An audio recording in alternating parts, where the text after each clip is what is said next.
If he is always in your mind without any communication, it means. I am Bonang Matheba, and tonight I'm pulling up the chair right next to you the way I do when it's just us girls and the rest of the world is asleep. I'm talking to you, the one staring at a dark phone screen at 2:17 wondering why his name still lights up the inside of your chest even though he hasn't texted in months, maybe years. If he is always in your mind without any communication, it means something, baby. It means something real. And I'm not here to feed you pretty lies about soulmates and fairy tale endings. I'm here to tell you the truth the way only a big sister who's been through the fire can. The first time I noticed it happening to me, I was on a private jet somewhere over the Atlantic, headphones on, city lights blinking 35,000 feet below, and still, out of nowhere, his face slid into my thoughts like he owned the place. No warning, no trigger, just there. I laughed out loud, scared the flight attendant half to death, because here I was, Bonang Matheba, Queen Bee, living the life everybody dreams about, and some man I hadn't spoken to in 4 years was still walking around my mind in Timberlands he never even owned, rent-free. I tried to shake it off, told myself it was jet lag, champagne, nostalgia, anything. But the truth tapped me on the shoulder and whispered, "Girl, stop playing. You know exactly who he is to you." That's when I understood when someone can live in your head without paying a single bill, without sending a single good morning text, without liking your stories, without even existing in your present day life, it's because they didn't just visit your heart once upon a time. They moved in. They rearranged the furniture. They hung pictures on the walls of your soul that no amount of redecorating can take down. And the craziest part? You let them. You handed them the keys yourself, probably on a night when you felt more seen, more soft, more alive than you ever had. One conversation, one look, one moment when the whole noisy world went quiet and it was just the two of you breathing the same air, that moment became a permanent resident. I used to think love needed constant proof. Phone calls, dates, labels, plans. But I learned the hard way that the deepest love sometimes wears silence like couture. It doesn't need to announce itself every day. It just is, like gravity. You don't see it, you don't hear it, but it keeps pulling.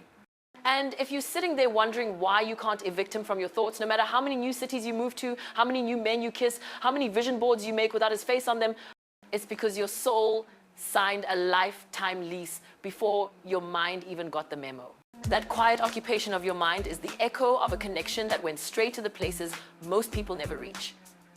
And baby, once someone has been there, they leave footprints in gold. You don't scrub those off. You learn to walk beside them. So why does the silence hurt more than any argument we ever had? Because noise, even angry noise, is still contact. Screaming, crying, cursing, blocking, unblocking, that's all proof he's still in the game. But silence is a whole different kind of intimacy. It forces you to sit with everything that was never said, everything that almost happened, everything you still feel. And girl, let me tell you, there were nights I would have traded my whole wardrobe just to fight with him one more time, because at least fighting meant he cared enough to raise his voice. Silence feels like he took his voice and walked out of the house forever. Yet here's the twist. I need you to hold close. Sometimes the silence is the loudest love letter he'll ever write you. Not because he's cruel, but because some men don't know how to handle the size of what they feel. They feel you in their bones the same way you feel them, but they panic, they run, they go quiet. They think distance will make it smaller. Newsflash, it doesn't. Distance just turns the volume up on everything, unspoken. I've had men disappear on me who still, to this day, can't scroll past my picture without their heart doing cartwheels. I know because years later they drunk text some week, "I saw you on TV," and the rest of the sentence is the same silence they left me with. The silence never meant the feeling died. It just meant they didn't know what to do with a woman who made them feel that much. And you, beautiful, you're sitting in that same silence thinking it's your punishment. It's not. It's your initiation. Silence is where you grow the parts of you that noisy love could never reach. It's where you learn that your worth isn't measured by how often he checks in, but by how brightly you still shine even when he's not watching. I stopped counting the days since his last message and started counting the ways I became more myself because of the space he left. The workouts I finished, the books I read, the prayers I finally learned to say out loud, the friends I stopped canceling on, the dreams I stopped putting on hold, waiting for somebody to co-sign them. Silence gave me back to me. That's why it can ache and heal at the same time. Because it's doing surgery on your heart without anesthesia, and you come out stronger, softer, wiser, and still ridiculously in love with life. Now let's talk about the moment your soul recognizes someone before your brain even gets a vote. I call it the holy click. It's bigger than attraction, deeper than lust, older than time. It's when you lock eyes across a crowded room, or read one text, or hear one laugh, and something ancient inside you stands up and says, there you are, I've been waiting. No explanation, no logic, just knowing. And once that holy click happens, good luck trying to unclick it.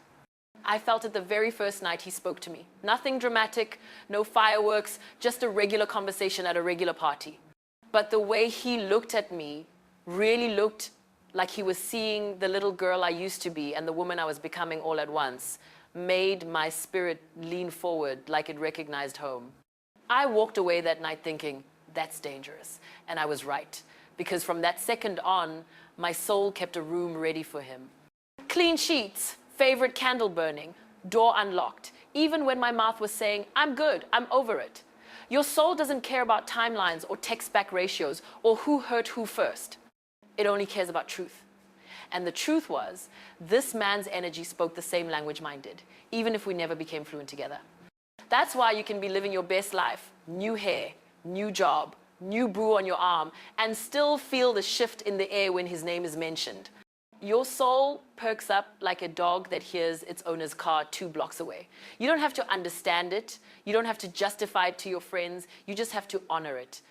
Because the soul's memory is perfect. It doesn't delete files. It doesn't hit markers, read and forget. It keeps every frame of the movie you starred in together, even the scenes nobody else saw. And when it plays them back in the middle of the night, it's not trying to torture you. It's reminding you that you are capable of loving someone that hard, that deep, that true. That capacity is yours forever. He didn't take it with him when he went quiet. He just showed you it was there all along. And one day, when you're ready, you'll give that magnificent love to someone who knows how to hold it without dropping it. But until then, let your soul keep its holy click. Let it keep its knowing. Because a woman who has felt that once will never settle for anything less again. There were nights, too many to count, when I sat on my bedroom floor in the dark, phone in one of those silk slips I pretend makes me feel fancy even when I'm crying, phone in hand, his contact open. I'd type whole paragraphs, long, raw, beautiful paragraphs that would have made poets jealous. I still feel you when the rain hits the window, the way it did that night in Cape Town. Do you ever think about the way we laughed until we couldn't breathe? I hate that I miss you this much. Then I'd stare at the little blue arrow, heart hammering like it was my first audition all over again, thumb hovering, and every single time I'd delete it all, letter by letter, until the screen was blank again. I never sent a word, not one. Those unsent messages became my secret diary. Hundreds of them. Sometimes angry, sometimes soft, sometimes straight up filthy, sometimes just, I saw a yellow umbrella today and almost fell apart in the middle of Sandton City.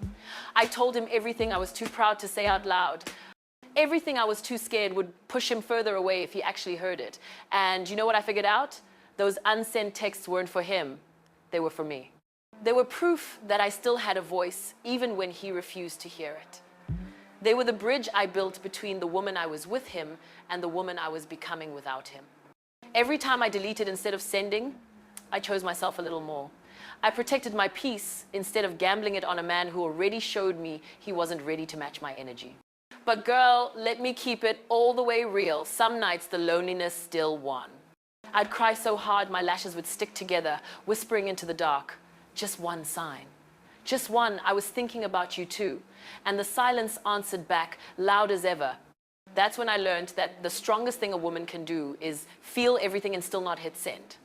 Because the moment you hand your power over to someone who's comfortable leaving you on read is the moment you start shrinking.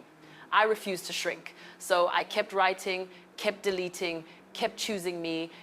And slowly those unsent messages turned from begging into gratitude, from pain into power, from comeback into thank you for teaching me how big my heart is. The day I wrote, I release you with love, and actually meant it, I felt my wings grow back. I still never sent it, I didn't need to. The universe heard me loud and clear. Your body keeps the score, sweetheart. Long after your mind has sworn it's over, your body remembers. The way your stomach still flips when that one song comes on shuffle. The way your skin still gets warm thinking about his hands.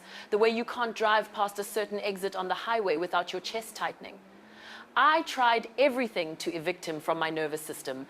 Hot yoga until I almost passed out. Tequila until I almost forgot my own name. New cities, new scents, new sheets, new lips, nothing worked. Because trauma and transcendence live in the same zip code when it comes to real love. Your body doesn't care that he ghosted you. It only remembers that once upon a time it felt safe, seen, electric. I started paying attention to the physical flashbacks, the sudden wave of heat in the middle of a boardroom when somebody says his name, the way my breath catches if I smell the cologne he used to wear on someone else. The dreams so vivid, I'd wake up reaching for him like he was still sleeping on the left side of my bed. I used to be ashamed of it, thought something was wrong with me for not being over it fast enough.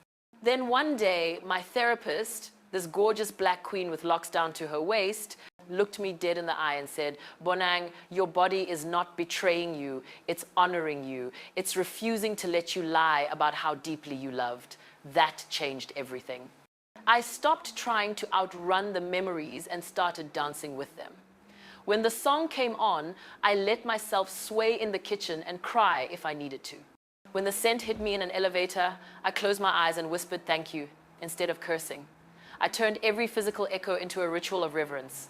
Because my body wasn't stuck, it was sacred. It was keeping the flame alive, so I would never forget what I'm capable of feeling.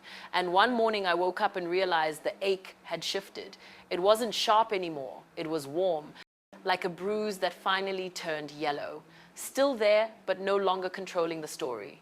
That's when I knew healing doesn't erase the mark. It just teaches you how to wear it like jewelry instead of chains. Some stories don't get a period. They get an ellipsis. I call it unfinished business. And baby, it's the most seductive drug on earth. It's the what if we had one more conversation, the what if he's changed, the what if I never feel that way again. It's the open loop that keeps your heart walking in circles like it lost something in the tall grass. I lived in that loop for years. Replaying the last time we spoke, rewriting it in my head 1,000 different ways, where he chose me, where I said the perfect thing, where the timing was finally right.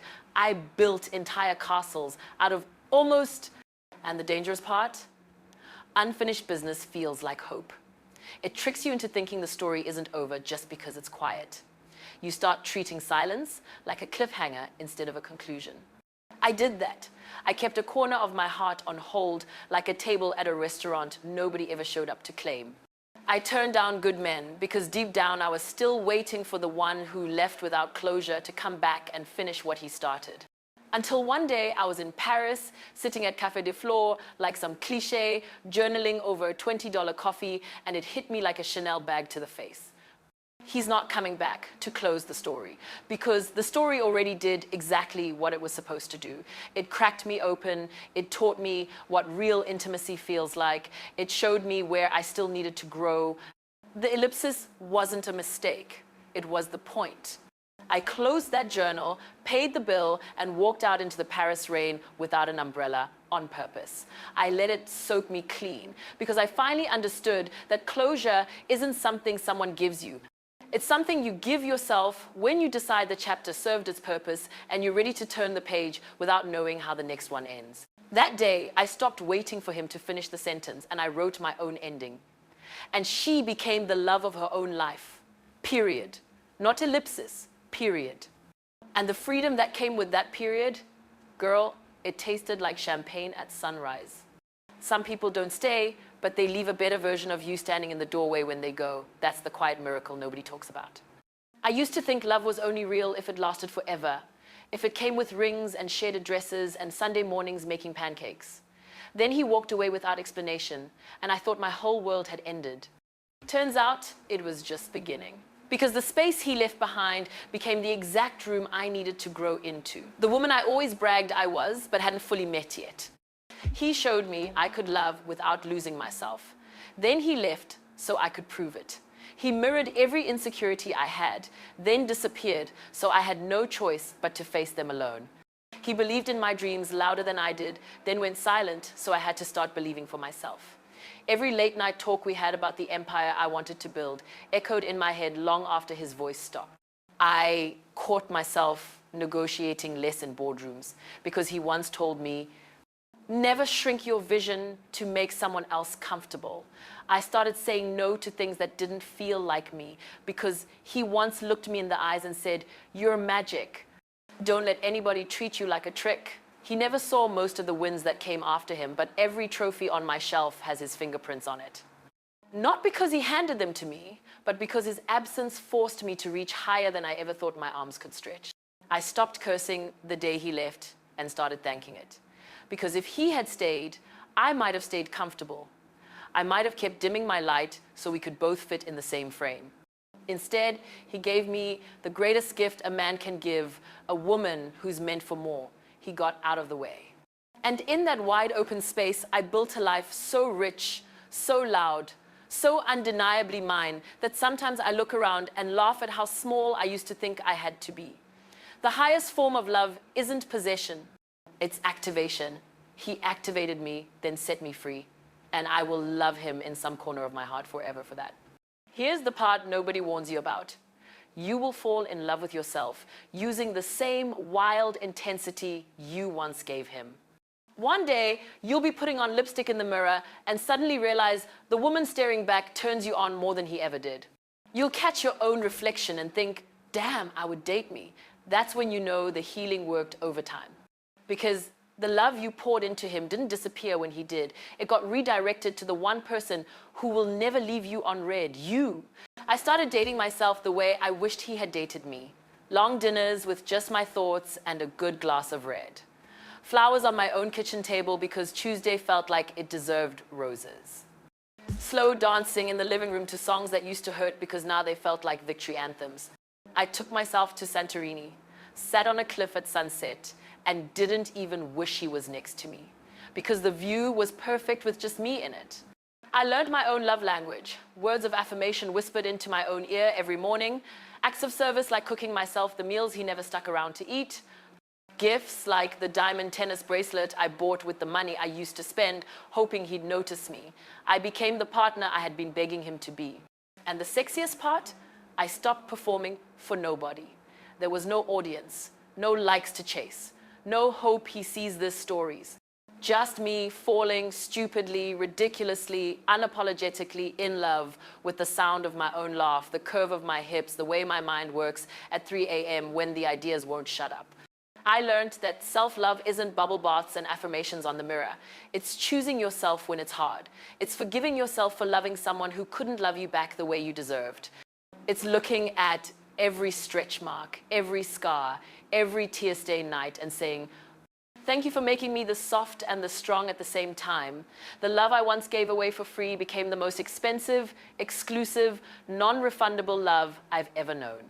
And girl, once you taste that, no man will ever be able to afford you again unless he comes correct. Then comes the morning you wake up and realize you haven't checked his socials in weeks. You don't know if he's seeing someone new, if he moved, if he finally got that promotion. His name doesn't sting anymore. It just sounds like someone you used to know.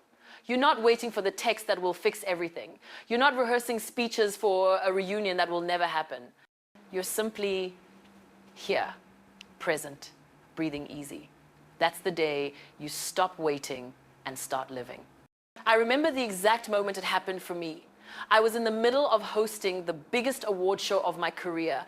Lights blazing, crowd screaming, wearing a dress that cost more than most people's rent. And in the middle of my opening monologue, I realized I hadn't thought about him once all day. Not when hair and makeup took 4 hours. Not when I practiced my lines. Not even when I walked past the table where his favorite artist was sitting. My heart didn't skip. My hands didn't shake. My smile didn't fake itself. I was all there, fully inhabited by my own joy. Later that night, in the car on the way home, I cried. not from pain, but from gratitude. Because I finally understood that peace isn't the absence of feeling. It's the presence of enough love inside you that no one else is required to complete the picture. I stopped asking the universe to bring him back and started thanking it for removing him at exactly the right time. I stopped listening for footsteps that were never coming and started dancing to the rhythm of my own life. And somewhere in that freedom, I found mercy for both of us. Mercy for him for not knowing how to hold what I was offering. Mercy for me for thinking I needed him to validate my magic. The waiting ended not because I forced it, but because I finally became the answered prayer I had been begging someone else to be. And on that day, the silence stopped feeling like abandonment and started feeling like applause. The loudest, longest, most beautiful standing ovation a woman can ever receive. The one she gives herself when she realizes she was the prize all along. So here we are, beautiful. You and me at the end that isn't really an end. Because the truth I need you to tattoo on the inside of your wrist, the one you look at every time you're tempted to text him at 1 a.m., is this. If he is always in your mind without any communication, it doesn't mean he's the one who got away. It means you are the one who loved with every corner of your soul. And that love was never wasted. It was practice. It was preparation. It was the fire that forged the unbreakable woman you are right now.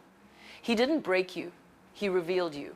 And the fact that you can still feel him in the quiet doesn't make you weak. It makes you gloriously, powerfully, dangerously alive. I want you to stop seeing his absence as proof that you weren't enough. Start seeing it as proof that you were too much for someone who wasn't ready, too bright, too deep, too real, too rare. The right man won't run from that kind of light. He'll build his whole life trying to be worthy of standing in it.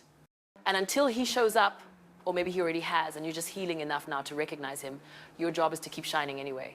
Keep taking the love you once begged him to accept and pour it straight into your own cup until it overflows onto everyone lucky enough to be near you. Keep turning every "what if he had stayed" into "look at what I became," because he didn't. Because here's the final secret, the one I wish someone had whispered to me the first night I cried myself to sleep over him. The love you're afraid you'll never feel again, you're already feeling it. Every time you choose yourself, every time you laugh louder than yesterday, every time you get back up after life knocks the wind out of you, every time you look in the mirror and think, I'm proud of you, that's the same love, just finally aimed in the direction it was always meant for, you. One day, maybe years from now, you'll be sitting somewhere, fabulous private villa in Bali, front row at Fashion Week, or just your couch in sweats that cost more than his rent, and his name will cross your mind like a soft breeze. You'll smile, not because it still hurts, but because you'll finally understand the full miracle. He wasn't the love of your life. He was the love that taught you how to become the love of your own life. And that, baby girl, is the most sacred plot twist the universe ever wrote. So let him live in that quiet corner of your heart where old songs go. Let him stay as the beautiful proof that you once loved fearlessly, but don't you dare wait for him to come back and finish the story. You are the author now. You hold the pen, and the next chapter is going to be the one where the whole world talks about, because it stars a woman who knows exactly how powerful her love is, and finally gives every drop of it to the person who deserves it most, herself. Thank you for letting me sit with you through every tear, every memory, every breakthrough.